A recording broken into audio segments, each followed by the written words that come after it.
पूरे देश के पालीवाल, हरियाणा, जयपुर, सब पालीवालों को इकट्ठा करके एक बड़ा सम्मेलन करने की हमारी योजना है। आने वाली पीढ़ी कैसे सुशिक्षित हो, उनके बच्चियों के लिए शिक्षा की कैसे व्यवस्था हो, इसी उद्देश्य को लेकर के ये हमारा बड़ा सम्मेलन हो रहा है। खेड़ावार गांववार इतिहास लिखा गया है। हम लोग 3 लाख परिवार। संस्कृति विलुप्त होती जा रही है, उसको नया स्वरूप प्रदान करना इसका मुख्य उद्देश्य है। लेकिन लड़के ज़्यादा पढ़ रही है और लड़के पढ़ नहीं रहे। आजकल लोग व्यवसाय देख रहे हैं या पढ़ा लिखा देख रहे हैं, वो नहीं बैठ रहा मामला। बहुत पढ़ी लिखी है, लड़के कम पढ़े लिखे हैं, तो इधर उधर मेल मालवाप नहीं हो रहा है। इसको सामाजिक स्तर से लेकर राजनीतिक स्तर तक हमारा संगठन मजबूत रहे तो हम इसका अवश्य फायदा उठा सकते हैं।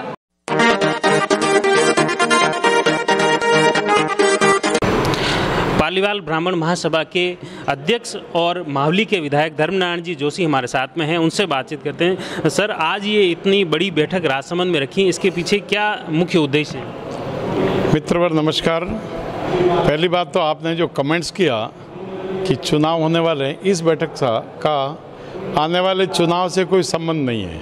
एक हमारी अलग अलग समय पर ऐसी बैठकें होती रहती है, लंबे समय से होती है। लगभग 22 वर्ष से श्रीमान रामचंद्र जी पालीवाल, राम बागोरा साहब, वो अध्यक्ष थे, पहले अध्यक्ष, उसके बाद फतेहलाल जी थे, उसके बाद मैं भी बना। तो लंबे समय से कार्यक्रम हमारे चलते रहते हैं। सामूहिक जनेऊ संस्कार, 7 प्रकार के लगभग पालीवाल हैं और आज हमारा सौभाग्य है मेवाड़ में संपूर्ण 7 प्रकार के पालीवाल के प्रतिनिधि, उनके अध्यक्ष, मंत्री यहाँ उपस्थित थे। आगामी 24 सितंबर को राजसमंद में एक बड़ा सम्मेलन करने की हमारी योजना आज बनी है। उसके निमित्त आज बैठे। आज सब प्रकार के लोग थे। इंदौर में पालीवाल भरे हुए हैं, बम्बई में है, सूरत में है, अलग अलग अनेक शहरों में, नागपुर में है, कानपुर में है, भावनगर में है और ऐसे अनेक जगह पालीवाल समाज के बंधु दिल्ली में रहते हैं, पानीपत में रहते हैं। पूरे देश के पालीवाल, हरियाणा, जयपुर, सब पालीवालों को इकट्ठा करके एक बड़ा सम्मेलन करने की हमारी योजना है। और हमारा मुख्य उद्देश्य है कि बेटी व्यवहार सभी पालीवालों में हो आपस में, क्योंकि इन वर्षों में हमारी बेटियां बहुत पढ़ी लिखी है, उनको किसी को लड़का नहीं मिलता, किसी को लड़की नहीं मिलती है।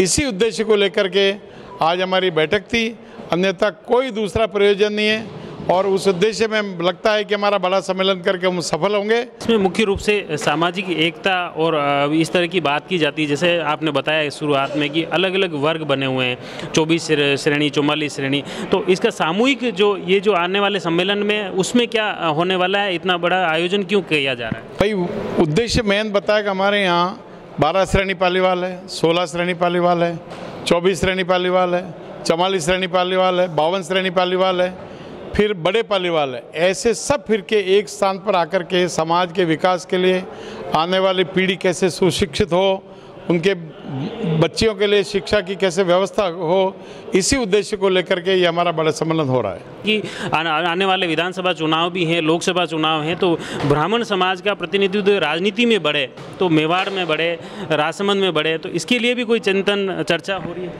हम तो सामान्यतः हमारा उद्देश्य समाज को एक करना।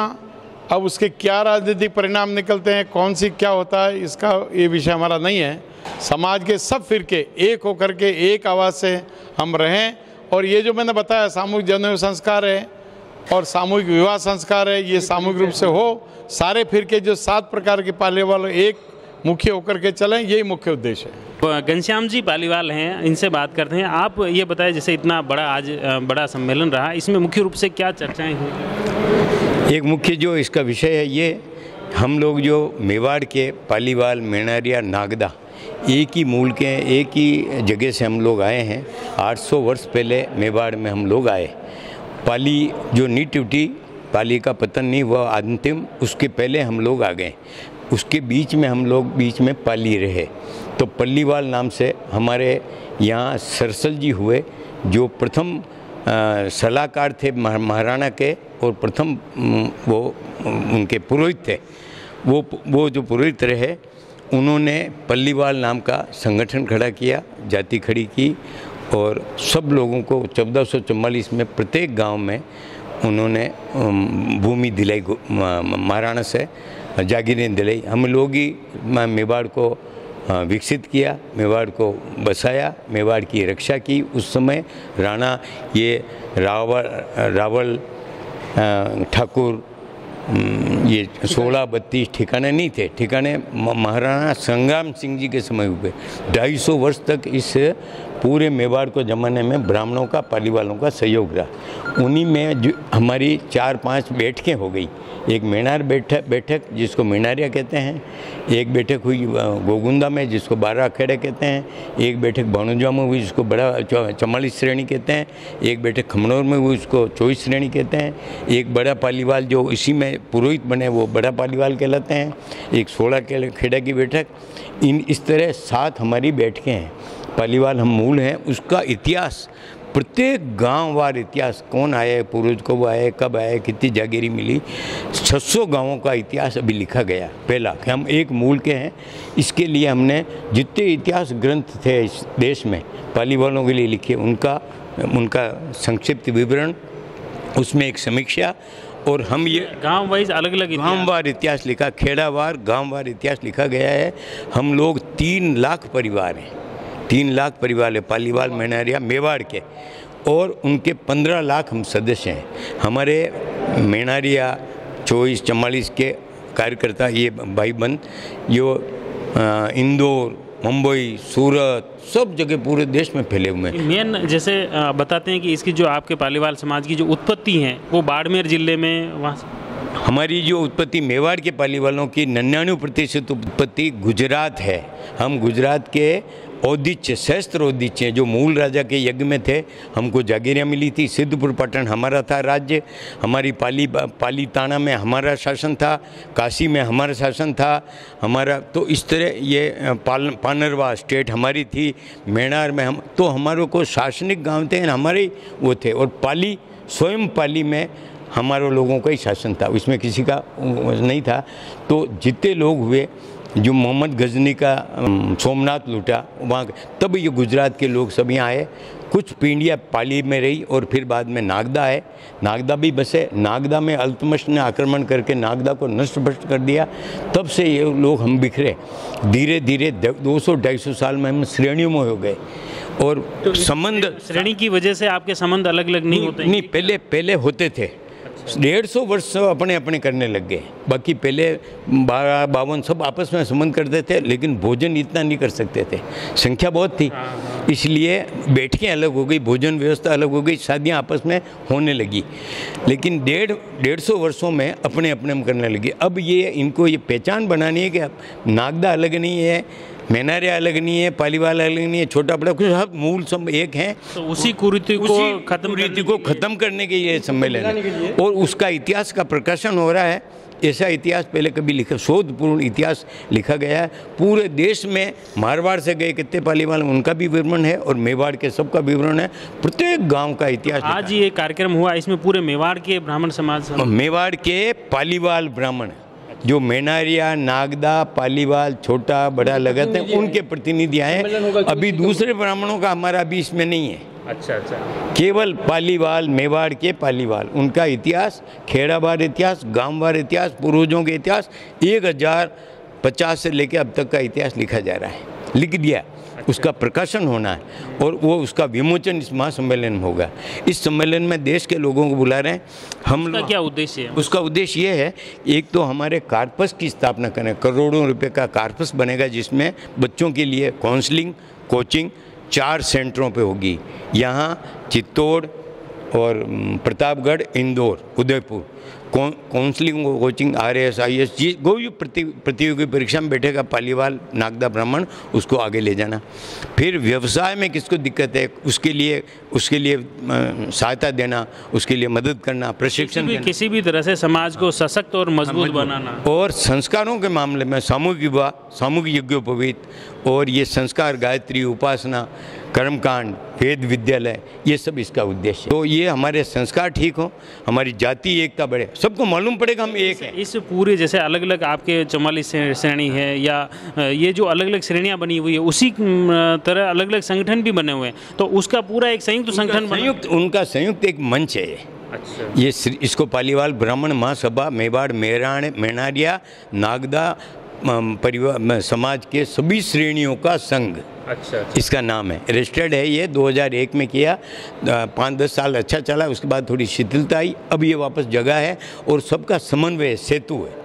तो बिना इसमें अभी वर्तमान में अपने मावली विधायक धर्मनारायण जी जोशी अध्यक्ष हैं। हाँ, अध्यक्ष, ये अध्यक्ष हैं, कार्यकारी अध्यक्ष हमारे केशूलाल जी के लखावली वाले हैं। अच्छा। मैं फाउंडर इसका वो संस्थापक हूँ, महामंत्री 10 साल रहा, फिर उस अच्छा चला, बाद में मैं क्यों गायत्री परिवार का काम करता हूँ तो मेरे को पुष्कर जाना पड़ा, थोड़ी शिथिलता आ गई, अभी ये वापस जगह। अभी ऐसा तो नहीं लग रहा है कि आने वाले चुनाव को लेकर चुनाव से इससे कोई लेना देना नहीं है।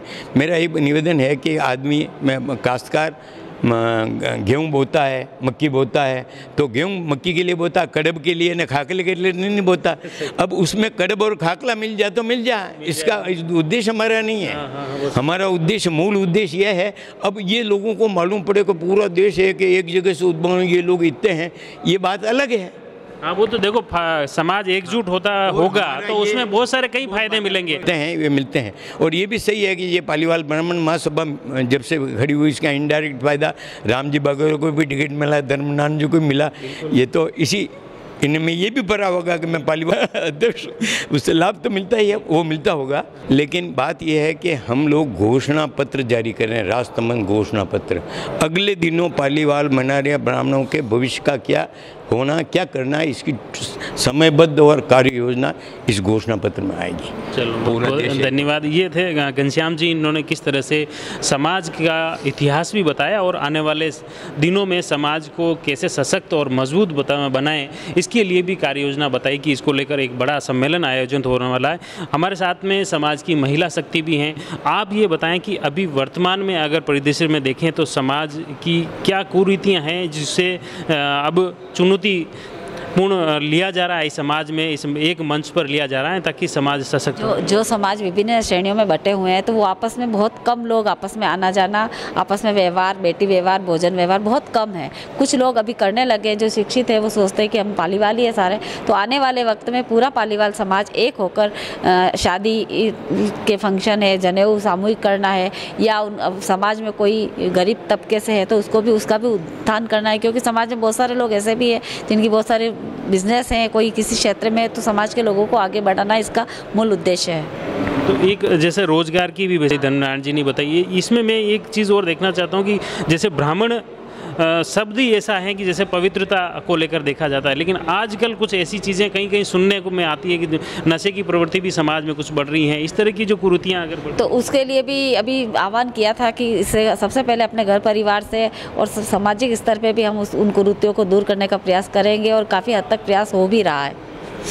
चलो, बहुत बहुत धन्यवाद। ये एक पालीवाल ब्राह्मण महासभा की एक बड़ी बैठक हुई। उस बैठक में मुख्य रूप से समाज को किस तरह से सशक्त बनाया जाए को लेकर एक बड़ी बैठक हुई, और उस बड़ी बैठक में हमने अध्यक्ष से भी बात की और जो अलग अलग समाज के पदाधिकारी हैं उनसे भी बात की। अब हमारे साथ में महिला शक्ति हैं, महिला प्रकोष्ठ से जुड़ी कुछ महिलाएं हैं, उनसे बातचीत करते हैं कि आखिर समाज में किस तरह की कुरीतियाँ खत्म करने के लिए ये एक बैठक हुई है, अभी क्या बदलाव होने चाहिए। ये एक बहुत अच्छा माध्यम रहा इस सभा का, सर्व समाज को एकत्रित करके समाज में हो रही कुछ कुरीतियाँ उनको समाप्त करने के लिए और हमारी सामाजिक एकता को मजबूत करने के लिए ये बैठक बहुत अच्छी रही। ये मुख्य रूप से अभी वर्तमान में अगर यूँ देखें भौतिक तौर पे, तो किस तरह की सामाजिक कुरीतियाँ हैं जिस पे चिंतन मनन इस बैठक में हुआ और आने वाले सम्मेलन में चर्चा होगी। वर्तमान जो पारिस्थितिक स्थितियाँ हैं समाज की, सामाजिक ढांचा जो हम देख रहे हैं कि बिगड़ता जा रहा है, तो उसके लिए हमने हमारे समाज के वरिष्ठ जनों ने यह निर्णय लिया कि समस्त ब्राह्मण समाज एक रूप हो, ताकि वो एक रूपता के रूप में जो समाज में व्याप्त बुराइयां हैं, अनीतियां हैं और जो वैमनस्य का भाव जो व्यक्तियों के मन में दिन दिन घर करता जा रहा है, उसे हम पूरी तरह से धीरे धीरे हम ख़त्म करने की कोशिश करेंगे। जो पाश्चात्यता का जो प्रभाव हमारे समाज पर दिखाई दे रहा है, जो हमारी संस्कृति विलुप्त होती जा रही है, उसको नया स्वरूप प्रदान करना इसका मुख्य उद्देश्य है। धर्मो रक्षति रक्षतः, यदि आज हम धर्म की रक्षा करते हैं तो कल धर्म हमारी रक्षा करेगा।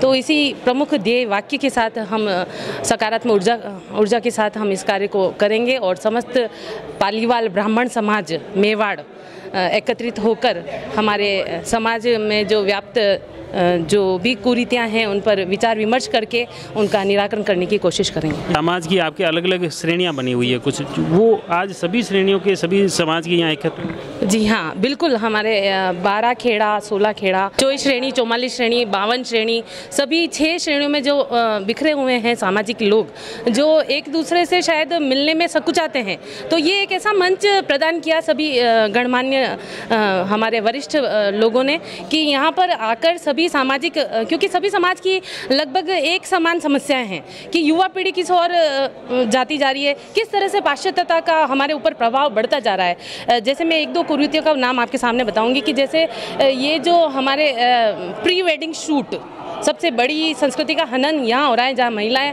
ज़्यादा कुंठित हो रही है और महिलाओं को पता भी नहीं चल पा रहा है कि ऐसा क्यों हो रहा है। एक सामाजिक दबाव होता है कि आपको ऐसा करना होता है, और प्री वेडिंग शूट इतने असहज तरीके से शूट किया जाता है और हम उनको सहज आंखों से, नंगी आंखों से देखते हैं और सहज भाव उन पर प्रकट करते हैं। तो ये गलत है, गलत दिशा प्रदान कर रहे हैं हम समाज को। तो हम कुछ ऐसे ही कुरीतियाँ, प्री वेडिंग है या फिर मोम टू बी, जैसे केक काटे जाते हैं, कोई अपने जहाँ पुंसवन संस्कार का चलन है वहाँ पर आप मॉम टू बी जैसे कार्यक्रम करके उसे शो ऑफ करते हैं, अपने स्टेटस पे लगाते हैं। इससे एक सामाजिक कुरीति जो है गर करती जा रही है और बढ़ता जा रहा है, और हमारा युवा जो है, युवा वर्ग है जो बहुत ज़्यादा भ्रमित होता जा रहा है, उसको हम सही दिशा की ओर मोड़ने की कोशिश है और आवश्यकता भी है इसकी, और कोशिश कर रहे हैं समाज के लोग। तो हम भी इसीलिए यहाँ पर प्रतिभागी बनकर आए हैं और निश्चित रूप से हमें सफलता मिलेगी इसी कार्यक्रम की। इस श्रेणी पालीवाल समाज के अध्यक्ष मांगीलाल जी पालीवाल हमारे साथ में हैं। साहब, ये मुख्य रूप से जो आज एक मंच सभी श्रेणियों के जो पालीवाल ब्राह्मण समाज एकजुट हो रहा है, तो आखिर ये जो आवश्यकता पड़ी है, इसमें क्या मुख्य रूप से देखते हैं कि ये जो एक अच्छी पहल है, क्योंकि आपके अलग अलग श्रेणियों के शादी ब्याह भी नहीं होते हैं या और भी कई सारी जो कुरीतियाँ हैं, उसको ये किस तरह का प्लेटफॉर्म? ऐसा है, अलग अलग श्रेणियाँ तो होनी ज़रूरी है। जैसे विधानसभा होती है, लोकसभा होती है, तो अलग अलग, और विधानसभा अलग अलग होती है। इसी से श्रेणी तो है, तो एक संगठन होने का एक बहुत बड़ा मतलब है। लेकिन अभी जो बिखराव जो पड़ा हुआ है, जो मिल नहीं रहे लोग, पहले जो शादी विवाह में 10-10 दिन, 5-5 दिन, 4 दिन लोग काम करते थे, अब तो बिल्कुल छोड़ दिया है। तो इसको संगठित करने के लिए हर आदमी की पहचान बने, इस हिसाब से ये बहुत अच्छा कार्यक्रम है। जिन्होंने ये पहल की है उनका आभार, उनका धन्यवाद कि उन्होंने ऐसी बढ़िया पहल की है। हम पूरा सहयोग 24 शनिवार पालीवाल सेवा समिति और समाज पूरा सहयोग करके इसको सफल बनाएंगे। एक मुख्य रूप से ब्राह्मण समाज में कुछ जैसे आपके श्रेणियों में ये देखा जाता है कि बेटियों की कमी है, कुछ लिंगानुपात भी काफ़ी बढ़ गया है, उसका अंतर भी अगर ये पहल से तो आपके सार्थक रहेगा परिणाम? नहीं, हमारे वैसे 24 और 44 दोनों में शादियाँ हो रही है, लेकिन मतलब ये जो भी ये अनुपात जो हो गया है, तो उसमें एक तकलीफ आ रही है खास कि लड़की ज़्यादा पढ़ रही है, लड़कियों की ज़्यादा कमी नहीं है, लेकिन लड़के ज़्यादा पढ़ रही है और लड़के पढ़ नहीं रहे हैं। आजकल लोग व्यवसाय देख रहे हैं या पढ़ा लिखा देख रहे हैं, वो नहीं बैठ रहा मामला।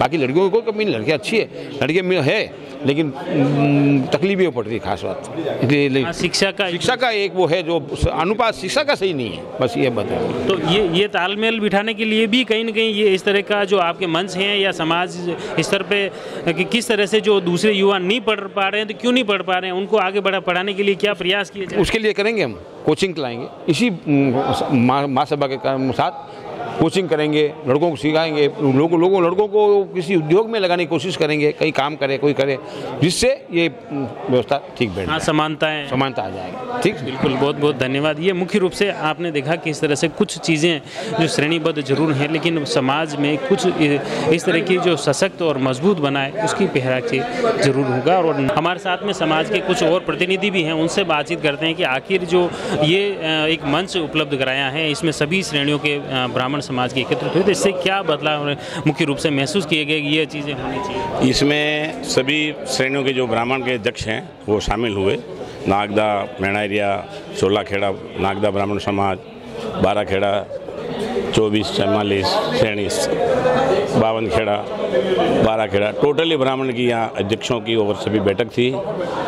पालीवाल ब्राह्मण महासभा मेवाड़ की ओर से, जिसमें ये तय किया गया है कि सभी ब्राह्मण अपने पुरानी सब चीज़ें भूल करके एक हो और अपने बहन बेटी का व्यवहार हो, अपना भोजन पानी का व्यवहार हो, लड़कियाँ आज बहुत पढ़ी लिखी है, लड़के कम पढ़े लिखे हैं, तो इधर उधर मेल मालूमात नहीं हो रहा है। हम दूसरी जगह लड़कियाँ आज शादी कराने जा रही हैं, दूसरी और समाजों में चली जा रही हैं।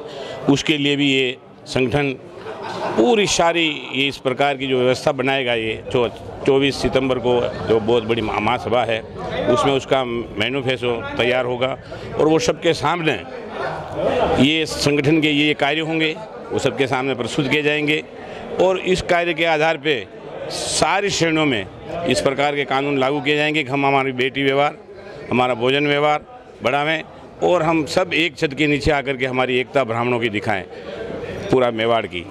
ये एक चीज़ आपने बताई अभी इसी में कि बेटियां ज़्यादा पढ़ रही है और बेटे कम पढ़ रहे हैं, तो बच्चे क्यों नहीं पढ़ रहे हैं, उनको कैसे आगे बढ़ाएं? इसलिए इसी प्रकार से हम एक प्रचार समितियाँ बनाएंगे, तो बच्चों को ज़्यादा पढ़ाने के लिए उन परिवारों को भी देंगे जो कमज़ोर परिवार हैं, जो आर्थिक स्थिति में जो मजबूत नहीं है, लड़के पढ़ने में होशियार है पर वो आर्थिक स्थिति में अगर कमज़ोर हैं, तो उन लोगों को भी ये संगठन करेगा और उस प्रकार के वो लोगों को आगे बढ़ाएगा और ज़्यादा से ज़्यादा लड़कों के पढ़ाई पे भी जोर देगा, ताकि लड़के और लड़कियाँ बराबर हिस्से में पढ़े और अपना सांसारिक जीवन सुखीमय। ये जो मुख्य रूप से अपने मेवाड़ का ब्राह्मण समाज का है या पूरे बाहर से भी लोग? ये पूरा मेवाड़ समाज का भी है और बाहर से लोग भी आएंगे। इसमें सभी ब्राह्मण, सभी बाहर के ब्राह्मण भी आएंगे, बाहर के जो बाहर यहाँ से चले गए हैं वो भी आएंगे और यहाँ मेवाड़ के तो सब आएंगे ही। इसके अलावा जितने बाहर हैं उनको भी निमंत्रण दे रहे हैं, जितने बाहर जाके बस गए हैं उनको भी निमंत्रण दे रहे हैं। और जो मतलब सितंबर में जो सम्मेलन होने वाला उसमें ये सभी कुरीतियाँ या जो भी किस तरह से समाज को उसी पे चिंतन मनन? हाँ, उसमें चिंतन मनन होगा, कुरीतियों पे चिंतन मनन होगा, समाज को कैसे आगे बढ़ाया जाए उसमें मनन होगा, एकता पर मनन होगा और इस प्रकार से सब श्रेणियों को एक झंडे तले ला करके बात आगे बढ़ेगी। बिल्कुल, ये जो अलग अलग श्रेणियों के में विभक्त जो समाज हैं, किस तरह से इसको एक मंच पर लाया जाए और किस तरह से समाज को सशक्त बनाया जाए, उस पर मुख्य रूप से चर्चा होगी। और हमारे साथ में समाज के मोतीलाल जी हैं। आप ये बताएं कि मुख्य रूप से जो अभी ये मंच उपलब्ध करवाया है, निश्चित तौर पर जो अलग अलग श्रेणियों के में बटा हुआ समाज है उसमें फ़ायदा मिलेगा? बिल्कुल ज़रूर अवश्य मिलेगा, क्योंकि हमारा समाज SC ST के बाद में देखें तो सबसे ज़्यादा बड़ा समाज हमारा है, लेकिन छोटी छोटी श्रेणियों में हम लोग विभाजित हैं और अलग अलग श्रेणियों में विभाजित होने से हमारे संगठन को संगठित होने का कोई फ़ायदा नहीं मिल रहा है। हम इसको सामाजिक स्तर से लेकर राजनीतिक स्तर तक अगर हम इकट्ठे रहें और हमारा संगठन मजबूत रहे तो हम इसका अवश्य फ़ायदा उठा सकते हैं। इसलिए अब ऐसे प्रयास जारी है कि हम लोग इस तरह इन सारी श्रेणियों को मिलाकर, जो श्रेणी हमारी है कई वर्षों पहले हमारे से अलग अलग विभाजित हो गई थी, पुनः उनको मिलाने का काम करके हम हमारा एक मंच स्थापित करना चाह रहे हैं। चलो, बहुत निश्चित तौर पर मुख्य रूप से समाज को किस तरह से सशक्त बनाए, मजबूत बनाए, एकजुट बनाए और अलग अलग जो श्रेणियां बनी हुई हैं ब्राह्मण समाज की उसको सशक्त बनाने के लिए एक ये बड़ी बैठक राजसमंद के गायत्री शक्तिपीठ पर आयोजित हुई और इसमें खास तौर से आने वाले दिनों में एक बड़ा सम्मेलन मेवाड़ स्तर पर होने वाला है, जिसमें देश भर के कई प्रबुद्ध जन इसमें शामिल होंगे और कि उस पर मुख्य रूप से समाज उत्थान को लेकर चिंतन, मनन और मंथन होगा। हमारा प्रयास रहेगा उस सम्मेलन को भी पूरा कवरेज कर आप तक पहुंचाएं। आप जुड़े रहिए जयवर्धन न्यूज के साथ। धन्यवाद। The Maruti Nandan grand, Nathdwara स्थित एकमात्र ultra luxurious 5 star hotel, Rajsamand जिले की एकमात्र 5 star hotel the Maruti Nandan grand में भोजन की स्वादिष्ट थाली अब सिर्फ 290 रुपए में। श्रीनाथ जी की नगरी नाथद्वारा में इस सुनहरे अवसर का आनंद अवश्य उठाएं।